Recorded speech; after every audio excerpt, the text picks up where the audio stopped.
Hello students, आपके सामने एक क्वेश्चन है।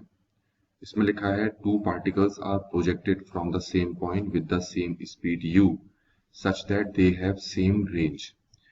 अच्छा, इस चीज को थोड़ा ध्यान से समझना कि अगर दो पार्टिकल्स को फेंका है सेम पॉइंट से सेम स्पीड से और दोनों की रेंज अलग अलग है, तो इसका सीधा सा मतलब है कि एक को थीटा एंगल पे फेंका है हमने और एक को 90 माइनस थीटा एंगल में फेंका है, तभी सेम रेंज वाली सिचुएशन पॉसिबल होगी फॉर सेम स्पीड u। ये हमेशा ध्यान में रखना। ठीक हो गया। रेंज का जो फॉर्मूला होता है वो होता है u square sine 2 theta over g होता है।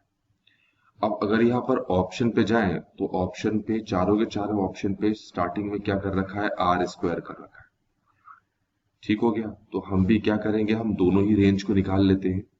ये रेंज है फॉर थीटा और जो दूसरा रेंज होगा u स्क्वायर साइन 2 थीटा की जगह हम क्या लिखेंगे, 90 माइनस थीटा, और नीचे हमारे पास क्या हो गया, g।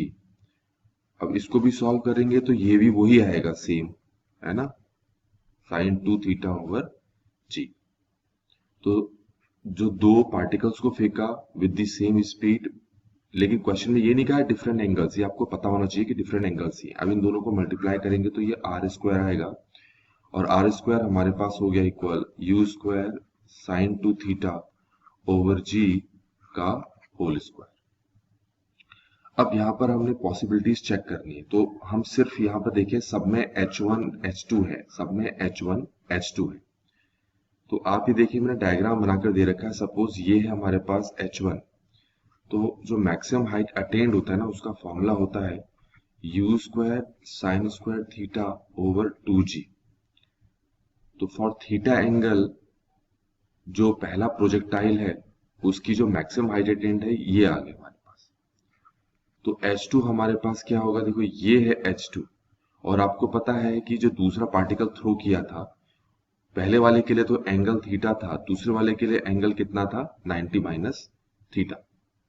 ठीक है, तो वो हो जाएगा हमारे पास u square sine square 90 minus theta over 2g, और इसको सॉल्व करेंगे तो ये आएगा हमारे पास u स्क्वायर, क्या आ जाएगा ये, u square cos square theta आ जाएगा ना, क्या आएगा u square cos square theta over 2g। अब मैं क्या करता हूँ, इन दोनों को मल्टीप्लाई कर लेता हूँ। तो h1 को h2 से मल्टीप्लाई कर लेता हूँ। तो पहला था u square sine square theta over 2g और दूसरा है u square cos square theta over 2g। यहां तक क्लियर हो गया होगा आपको। इसको सॉल्व करेंगे तो ये हो जाएगा u की पावर 4, नीचे 4g, और यहाँ पर हमारे पास होगा sine square theta multiply cos square theta. ये समझ में आ गया होगा आपको।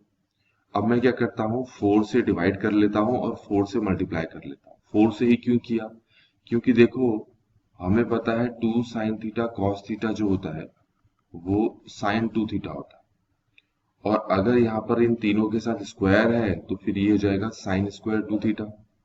तो देखो वही चीज तो है, ये पूरी यही चीज तो है। और क्योंकि ये जो 4 है ये 2 का स्क्वायर हो जाएगा, ये साइन स्क्वायर थीटा है कॉस स्क्वायर थीटा, तो मैं कुछ u लिख सकता हूँ, देखना u की पावर 4 ओवर 4g 1 ओवर 4, ये हो जाएगा 2 साइन थीटा कॉस थीटा का होल स्क्वायर, और इसको हम साइन 2 थीटा बोलेंगे, क्या बोलेंगे, साइन 2 थीटा। तो ये आ जाएगा 1/4 u की पावर 4 4g, और ये आ जाएगा साइन 2 थीटा का स्क्वायर। तो इस तरीके से हमारे पास h1 h2 भी आ गया। ठीक है, तो अब हमें देखना है कि हमारे पास आर स्क्वायर क्या था। जरा आर स्क्वायर को गौर करो। हमारा जो आर स्क्वायर था वो था u की power 4 sine square 2 theta over g square. ये हमारे पास है आर स्क्वायर। तो यहाँ पर हमें चेक करना पड़ेगा, जरा देखें तो ये दिख रहा है आपको, ये इतना, ये हमारे पास आर स्क्वायर है ना, आर स्क्वायर। तो फिर h1 h2 इक्वल हो जाएगा हमारे पास 1 ओवर 16 आर स्क्वायर, और क्रॉस मल्टीप्लाई करोगे तो 16 h1 h2 किसके बराबर हो जाएगा, आर स्क्वायर। तो अगर हम ऑप्शन में जाएं तो ये जो बी ऑप्शन है वो हमारे आंसर से मैच कर रहा है।